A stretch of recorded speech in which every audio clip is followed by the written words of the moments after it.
आज हम पढ़ेंगे तीन लफ्ज़ों के फ़र्क के बारे में कि वो क्या है और क्या फ़र्क है। सिनोनिम्स हैं एक दूसरे के, लेकिन इनके इस्तेमाल में फ़र्क होता है। सी, लुक एंड वॉच। सी का मतलब देखना, लुक का मतलब देखना, वॉच का मतलब देखना। अब फ़र्क क्या है इनके दरमियान? ये भी देखना, इसका मतलब भी देखना और इसका मतलब भी देखना। क्या फर्क है इनके दरमियान? What is the major difference between these three words? See, look and watch. How we can distinguish it? किस तरह फर्क करेंगे कि कहां कहां पे इस्तेमाल होता है तो एक ही लफ्ज सी, लुक, वॉच, देखना देखना देखना, लेकिन इनमें है फर्क। अगर ये भी देखना, ये भी देखना, ये भी देखना, फिर हम एक ही लफ्ज क्यों यूज नहीं करेंगे? मेन फर्क ये है। देखते हैं कि हम सी कहां पे इस्तेमाल करते हैं, लुक और वॉच। सी जब हम कोई चीज को गैर इरादतन देख लेते हैं या हमें नजर आता हो, हम उस चीज को इरादतन या हमने माइंड बना के सोच के कि मैंने उस चीज को देखना है, उसके लिए हम वॉच इस्तेमाल करेंगे। जब हम गैर इरादतन सोच नहीं बनाते, हमें कोई चीज नजर आ जाती है, गैर इरादतन कोई चीज नजर आ जाए, उसको हम कहां पे, उसके लिए हम क्या यूज करेंगे? सी। जैसे कि मैं बाजार जा रहा हूं, बाजार में मुझे मेरा दोस्त मिला, मैंने दोस्त को देखा। अब उसको देखने के लिए मैं नहीं निकला था, वो खुद ही मेरे सामने आ गए, मैंने देख लिया। फिर मैं कहूंगा आई सॉ हिम, मैंने उसे देखा। ये नहीं कहूंगा कि आई लुक्ड हिम, मैं ये कहूंगा आई सॉ हिम, क्योंकि उसको देखने के लिए मैं निकला ही नहीं था। वो खुद ब खुद मेरे सामने कोई दुकान मुझे नजर आ गई, कोई कार, कोई गाड़ी, कोई और ऐसा वाकया हुआ, मैंने देख लिया। उसके लिए हम क्या इस्तेमाल करेंगे? सी। गैर इरादतन, अनइंटेंशनली।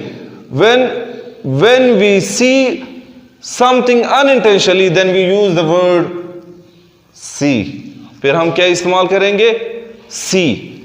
लुक क्या है? लुक की तरफ आते हैं जब हम किसी चीज की तरफ इरादतन देखते हैं या किसी का तवज्जो अपने तरफ करते हैं, इरादतन उसका माइंड बना देते हैं कि सबको छोड़ के मुझे देखो।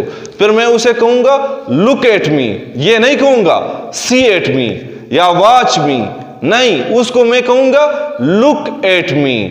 इंटेंशनली, जब मैं इंटेंशनली किसी को देखता हूं तो इसके लिए क्या होगा?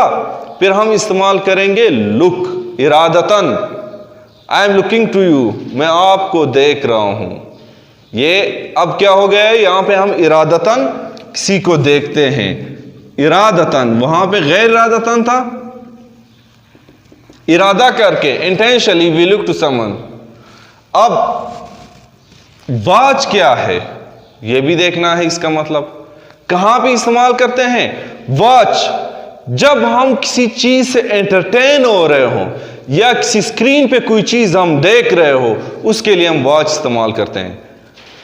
फुटबॉल मैच में बराह रास्त देख रहा हूं, स्टेडियम में बैठा हूं, लेकिन उससे मैं एंटरटेन हो रहा हूं, लुत्फानंदोज हो रहा हूं। किसी चीज से जब आप लुत्फानंदोज हो रहे हो, एंजॉय कर रहे हो उसे देख के, उसके लिए हम क्या इस्तेमाल करेंगे? वॉच। फिल्म से हम एंटरटेन होते हैं, टीवी की स्क्रीन पे देखते हैं, वॉच। गेम है, जो भी है, मोबाइल की स्क्रीन पे, टीवी की स्क्रीन पे देखते हैं, उसके लिए हम क्या लफ्ज इस्तेमाल करेंगे? वॉच, लुत्फ अंदोज होने के लिए।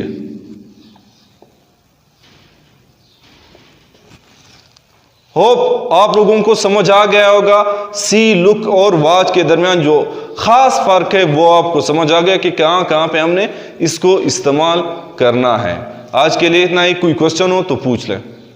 नेक्स्ट डे के लिए और इसी तरह के सिनोनिम्स आएंगे, उनके दरमियान फ़र्क जो होगा वो इस्तेमाल करेंगे।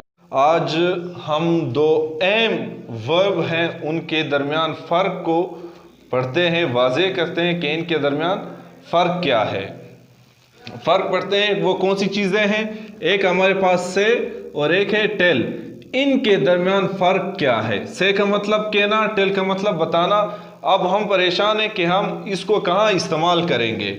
से का जो पास्ट फॉर्म है वो सेड है और टेल का जो पास्ट फॉर्म है वो टोल्ड है। से कहाँ यूज होता है?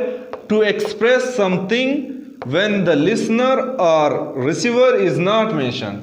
उस वक्त हम से कह सकते हैं जिससे हम बात कर रहे होते हैं या जिससे कुछ कह रहे होते हैं, उसका नाम हम मेंशन ना करें, ना ले, नाम मेंशन ना हो, रिसीवर या लिसनर, सुनने वाला या वसूल करने वाला मौजूद ना हो, उस वक्त हम क्या कहेंगे? से। और टेल यूज टू एक्सप्रेस, ये कहाँ यूज टू गिव इंफॉर्मेशन, ये कहाँ इस्तेमाल होता है? टू गिव, मालूमात देने के लिए, टू अ पर्सन, उस शख्स को, व्हेन द रिसीवर और लिसनर इज मेंशन्ड, जहां पे सुनने वाला या जिसको इंफॉर्मेशन दी जाती है, मालूमात हासिल करने वाला मौजूद हो जुमले में, उस वक्त हम टेल या टोल्ड इस्तेमाल करते हैं। एग्जाम्पल लेते हैं। एग्जाम्पल क्या है? I want to say something, मैं कुछ कहना चाहता हूं। अब यहां पे किससे कहना चाहता हूं मालूम नहीं है, मैं किससे बात कर रहा हूं? जिससे बात कर रहा हूं, जिसे कुछ कहना चाहता हूं, वो मालूम नहीं है, ना लिसनर है ना रिसीवर। इसलिए हमने क्या यूज किया है? लफ्ज से, वी यूज्ड और हियर से। जबकि टेल, इसी जुमले को हम टेल में यूज करेंगे। I want to tell you, देखो टेल के साथ हमने क्या इस्तेमाल किया है? यू इस्तेमाल कर लिया है। यहां पे लिसनर, रिसीवर जिसको हम बता रहे हैं वो मौजूद है, मतलब लिसनर या वो रिसीवर वो मेंशन हुआ है कि हम किससे बात कर रहे हैं। I want to tell you something, मैं आपको कुछ बताना चाहता हूं, मैं आपको। अब यहां पे आप, यू हमारे पास मौजूद है, इसलिए हम टेल इस्तेमाल करेंगे। जब लिसनर या जिसको इंफॉर्मेशन दी जाती है रिसीवर वो मौजूद हो तो हम टेल इस्तेमाल करेंगे, जब वो मौजूद ना हो तो हम से इस्तेमाल करते हैं। Another example, what did Samad से, समद ने क्या कहा? अब ये मालूम नहीं है किससे क्या कहा। To whom Samad has to say, to whom Samad had to से, समद ने किससे क्या कहना चाहिए था? यहां पे मौजूद नहीं है हमारे पास रिसीवर और listener. What did Samad tell you, अब समद ने आपसे क्या कहा? यहां पे टेल के साथ हमारा लफ्ज यू आ गया है। इससे वाजे हो गया कि टेल अकेले यूज नहीं होगा, टेल के साथ हमने या मी इस्तेमाल करना है या हिम इस्तेमाल करना है या हर या देम या यू, जो भी होगा, या नेम होगा। यहां पे लिसनर और रिसीवर मेंशन करने होंगे और यहां पे लिसनर और रिसीवर मेंशन नहीं करने होंगे। ये एक अहम फर्क है किस चीज के दरमियान? से और टेल के दरमियान। अगर कोई मसला हो, कुछ पूछना हो तो कमेंट करके बताएं।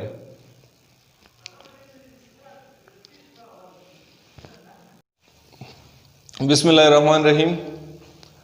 दो एक जैसे वर्ड हैं, नोन है, बॉय बॉयज, लेकिन इनके साथ एपोस्ट्रोफी यूज हुई है। एपोस्ट्रोफी ये यूज हुई है, एपोस्ट्रोफी यहां पे। अब जब नोन के साथ एपोस्ट्रोफी यूज हो तो उसका मतलब क्या बन जाता है? Known apostrophe S. जब नोन के साथ एपोस्ट्रोफी और एस यूज हो जाए, इसका तो हमें मालूम है, इसका मतलब है कि लड़के का, बॉयज, यहां पे बॉयज का मतलब लड़कों नहीं है, प्लूरल नहीं है। Here boys is not plural noun, boy is a singular noun, लेकिन सिंगुलर नोन है। एस का जो मतलब है यहां पे, ये एस और ये एपोस्ट्रोफी जो यूज हुई है, इसका मतलब है लड़के का। मलकियत के लिए ये किस चीज को शो करते हैं? ओनरशिप के लिए, ओनरशिप। ये दोनों यहां पे, ये दोनों एपोस्ट्रोफी और एस ओनरशिप या पोजीशन को शो करती है कि लड़के का की के लिए। यहां पे इनका मतलब क्या बन जाता है? का की के, लड़के का, स्कूल का, लड़कों का, उस्ताद का, अरशद का, यूनस का। अब यहाँ पे एपोस्ट्रोफी और एस पोजीशन ओनरशिप को शो कर रहा है, जबकि कंफ्यूजन है, यहाँ पे बॉयज लिखा है और सिर्फ अकेले एपोस्ट्रोफी दी है, यहाँ पे एक एपोस्ट्रोफी दी है। We have just a single apostrophe, इसके साथ एस का इजाफा नहीं हुआ है। जिस तरह यहाँ एपोस्ट्रोफी थी, यहाँ पे सिर्फ बॉयज तो लिखा है, एपोस्ट्रोफी इस साइड पे है।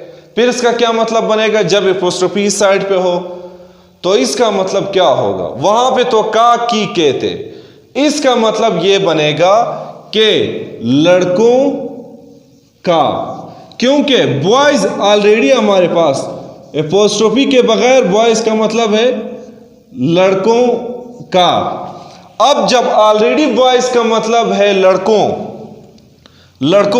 तो अब हम इसके साथ अगर एपोस्ट्रोफी और एस लगाएंगे तो इसकी प्रोनाउंसिएशन खराब हो जाएगी। कैसे? बॉयजिज, जो सही नहीं है, बॉयजिज बिल्कुल सही नहीं है। इसलिए जब किसी प्लूरल के आखिर में या किसी नोन के आखिर में एस ऑलरेडी यूज हो तो उसके साथ फिर हम इस एस का इजाफा नहीं करते।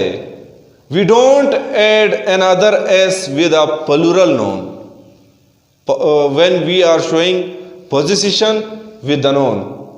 अगर हम किसी चीज की मलकियत नोन के साथ शो कर रहे हों तो वहां पे वो चीज, वो नोन प्लूरल है, उसके साथ फिर हम एस का इजाफा नहीं करते, उसके साथ हम सिर्फ एस लिखेंगे। जैसे कि बॉयज, सिर्फ एपोस्ट्रोफी लगाएंगे, एक एस वो खुद ही इसका है। गर्ल्स स्कूल, लड़कियों का स्कूल, हम किस तरह लिखेंगे? गर्ल्स स्कूल, लड़कियों का। हम यहां पे एक और एस नहीं लगाएंगे, फिर ये क्या हो जाएगा? गर्ल्स, गर्ल्स, रिपीटिशन हो जाएगी। दो एस हम यूज नहीं करेंगे आखिर में एक ही साथ, प्रोनाउंसिएशन खराब होगी। ऑलरेडी प्लूरल होगा तो उसके साथ हम सिर्फ एपोस्ट्रोफी ऐड करेंगे, इस एस को हम मिटा देंगे।